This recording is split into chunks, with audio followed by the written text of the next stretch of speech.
तयारी नाही आहे, पण तरी पण मी संतोष सरांना बऱ्याच वर्षांपासून ओळखतो. आम्ही एक सॉफ्टवेअर बनवलं होतं, जे सिरियल मॅनेजमेंटसाठी सगळं असतं. म्हणजे डे टू डे सिरियल मॅनेजमेंटमध्ये जे जे होतं ते आम्ही सगळं ट्रॅक करायचो. तिथून आमची सुरुवात झालेली होती, म्हणजे माझं इंट्रोडक्शन मूवी इंडस्ट्रीसाठी. आणि मी सॉफ्टवेअरमध्ये आहे.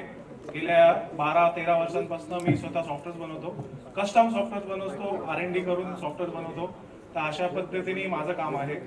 तर आम्ही संतोष सर जेव्हा होते, मागच्या वर्षांपासून आम्ही या आयडियाला सुरुवात नाही केली. याची थॉट प्रोसेस 3-4 वर्षांपासून चालू होती. तर आम्ही हार्डवेअर कसं आणायचं, कुठून हे करायचं, काय सॉफ्टवेअर बनवायचं, हे सगळं आम्ही R&D करत करत करत आज इथे पोहोचलेलो आहोत. आणि तुम्ही सगळे आले याच्याबद्दल धन्यवाद. बस. Okay, thank you. जगार सर, तुमचे एक विचार.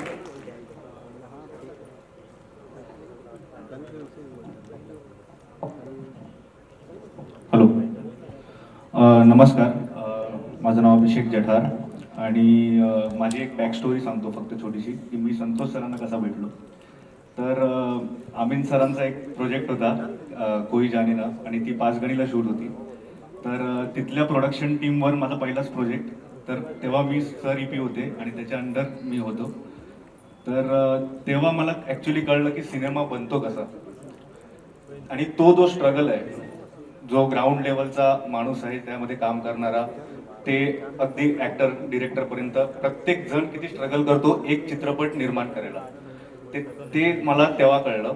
आणि त्याच्या आय थिंक 1-2 वर्षानंतर सरांनी मला ही आयडिया एक सांगितलेली. तेव्हा एक कल्पना होती फक्त. त्याच्यानंतर मग आमचे भरपूर प्रयोग झाले त्याच्यावर. जसे सर म्हणाले की टुरिंग ट्रेलर वगैरे, ट्रक वगैरे सगळं आम्ही त्याच्यावरती भरपूर R&D झाली. आणि त्याच्यानंतर मग आता आम्ही या कन्क्लुजनला आलो की आपण हे डिव्हाइस घरोघरी कसं पोचेल, त्यासाठी आपण काहीतरी असं बनवलं पाहिजे की प्रत्येक जण मराठी सिनेमा आपल्या घरी बसून बघू शकतो. तर हा जो थॉट प्रोसेस आहे आणि याचं जे ब्रेन आहे संतोषजी, तर मला त्यांना खरंच थँक्यू बोलायचं आहे की मी त्यांच्या टीमचा पार्ट होऊ शकलो. आणि माझं जे काम आहे या टीममध्ये इज ग्राउंड नेटवर्किंग, गावोगावी पोचणं, तिथल्या ग्रामपंचायतींना भेट देणं, तिथे ही जी इनिशिएटिव्ह आहे हे तिथे पोहोचवणं, त्यांना समजावणं, आणि पार्टनर्स निवडणं किंवा इंडिव्हिज्युअल लोकांपर्यंत ही कन्सेप्ट पोचली पाहिजे आणि प्रत्येकाला आपल्या घरी बसून मराठी चित्रपट फर्स्ट डे फर्स्ट शो बघता आला पाहिजे, हे माझं टार्गेट आहे. थँक्यू. Thank you very much. किस्सा शुरू टॉकीजची जेव्हा अनाउन्समेंट झाली तेव्हा जे पहिले 3 युजर्स होते, what is that, I want to know. Hindi पण येणार इकडे, because it is not about that Hindi is going to escape this. Truly speaking, मतलब जहाँ पे मैं अभी मेरी फिल्म रिलीज कर रहा था 2 साल पहले, तो मैं बॉम्बे की बात करता हूँ, गांव तो छोड़ दो. मैं जब बॉम्बे में रिलीज करने के लिए मैं मेरे रिलीजिंग पार्टनर के साथ बैठा, तो उसने बोला दीपक भाई एक काम करना, ये बैंड्रा से लेके वर्ली आप कोई भी थिएटर मत चूज करना. बोला क्यों? मतलब यहाँ पे भी ऑडियंस है ना, बोलते हैं यहाँ पे सिर्फ मराठी लगती है. तो मतलब मेरे को इतना बड़ा झटका लगा कि that's so true. With in our own city there are sections where people don't get to have it कि भैया हमारे घर से 2 मिनट दूर जाओगे आपको, तो वहाँ पे अगर हिंदी देखनी है तो भी उनको मुश्किल होती है. तो सिमिलरली आप सोचो कि हिंदी बचेगा नहीं, हिंदी भी ऑब्वियसली हर जगह जाएगा. End Hindi I think it is a national thing. So on that basis I think Marathi भी देखने वाले लोग हिंदी भी देखते हैं, और गुजराती देखने वाले, कर्नाटक की फिल्म देखने वाले हिंदी भी देखते हैं. तो अगर ये फैसिलिटी मिलती है गांव वालों को, तो I think all the cinemas, I am not even letting go even the English films, जो आजकल एक इंटरेस्टिंग बात बताता हूँ. हारिज में मैं जब वहाँ रोड पे हम लोग ट्रैवल करते हैं, तो it was like almost like a village for me. तो मैं बोला यार ये कहाँ शूट करने लेके आ गए ये लोग मेरे को.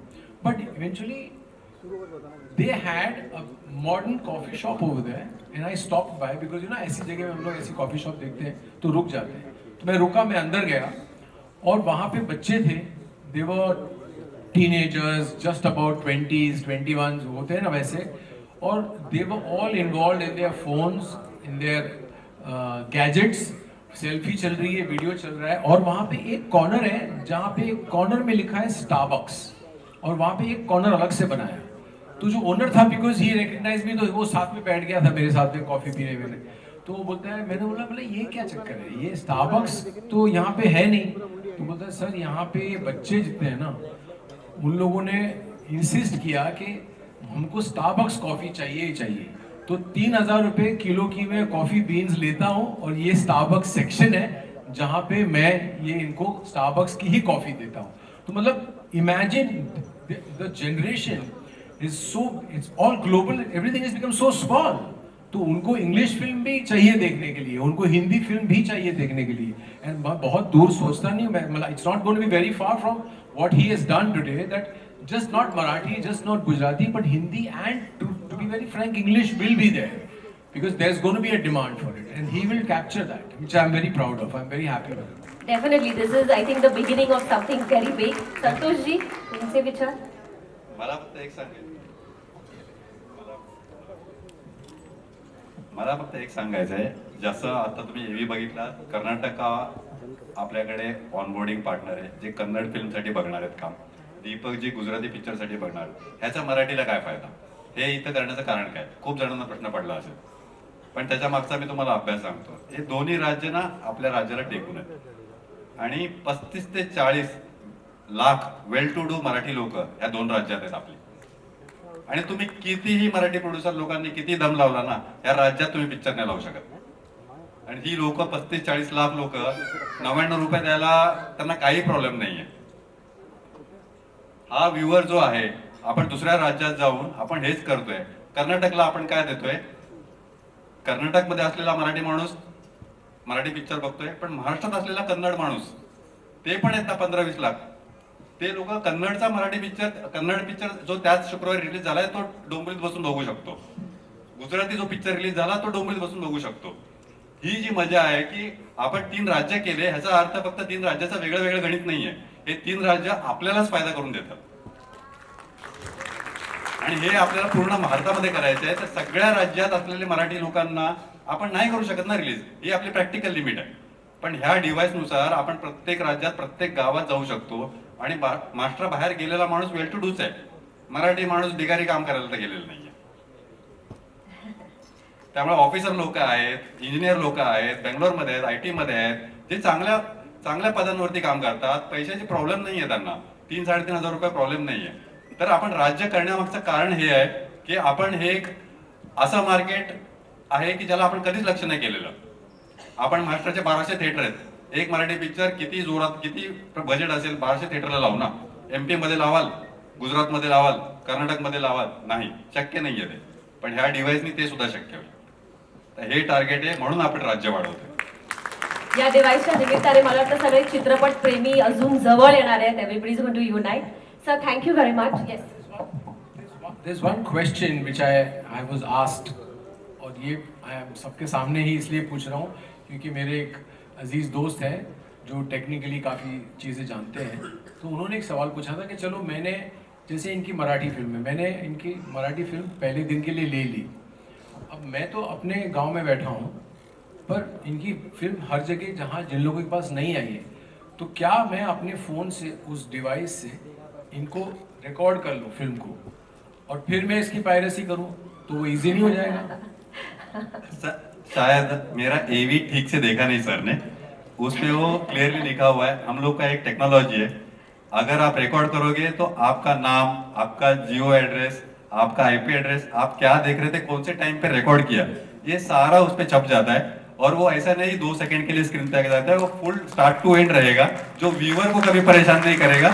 लेकिन आज तक पायरेसी होने के बाद हमने बहुत लड़ाइयाँ की है, लेकिन किसी को अरेस्ट नहीं हुआ है आज तक. बट ये होने के बाद में कोई यूट्यूब पे डालने की या किसी को कॉपी करने देने की जरूरत नहीं करेगा, क्योंकि अगर ऐसा होता है आप उस आदमी को अरेस्ट कर सकते हो. हे सेफ्टी आणि सिक्योरिटी फीचर हाँ, मला मतलब फार हमें महत्त्वाचं प्रिवेंशन आहे. चाहिए. हमें लीक होने के बाद कुछ नहीं कर सकते हम लोग, पूरी इंडस्ट्री जानती है लीक होने के बाद हम क्या क्या कर पाए, आज तक क्या कर पाए, कुछ कोई सॉल्यूशन नहीं है.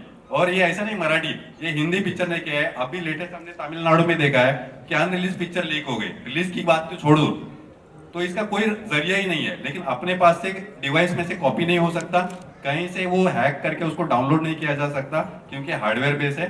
और तीसरी बात, जो वीडियो रिकॉर्डिंग है वो प्रैक्टिकली पॉसिबल है, दिखेगा, लेकिन वो कहीं पे अपलोड नहीं कर सकता। हो सकता है कि मैं देखूं, मैंने रिकॉर्ड करके रखा और एक दो सीन मुझे अच्छे लगे थे, मैं रात को वापस देख लूं, बट मैं किसी और को दूंगा तो फंस जाऊंगा। Okay, thank you. That's for clarification to everybody. Thank you. Santoshji, आपण पुष्पगुच्छ देऊन दीपक सरांचं आभार मानूया. पहिल्यांदा दाखवणार आहे तर त्याच्याबद्दल सांग प्लीज. हॅलो, हां, मला एक दिवस अचानक फोन आला आणि त्यांनी हा फोनवरतीच एक 2-3 मिनिटामध्ये हे काय आहे हे सांगितलं. मला ते समजलं, पिक्चर लोक बघणार एवढंच मला समजलं आणि तो लोकांनी बघितला पाहिजे. आपण सिनेमा केला तो लोकांनी पाहिला पाहिजे, कुठूनही बघा. मग मी लगेचच निर्मात्यांशी कॉन्टॅक्ट केलं आणि हे तिथून सुरू झालं. माझं कॉन्ट्रीब्युशन एवढंच आहे, बाकी काही नाही. पण हे खूप महत्वाचं कॉन्ट्रीब्युशन आहे. तुझा इतका सुंदर चित्रपट येणार आहे या डिव्हाइसवर. दीपक जी, कुछ नहीं आपको. I think a producer is a great producer when he supports the director all the time. So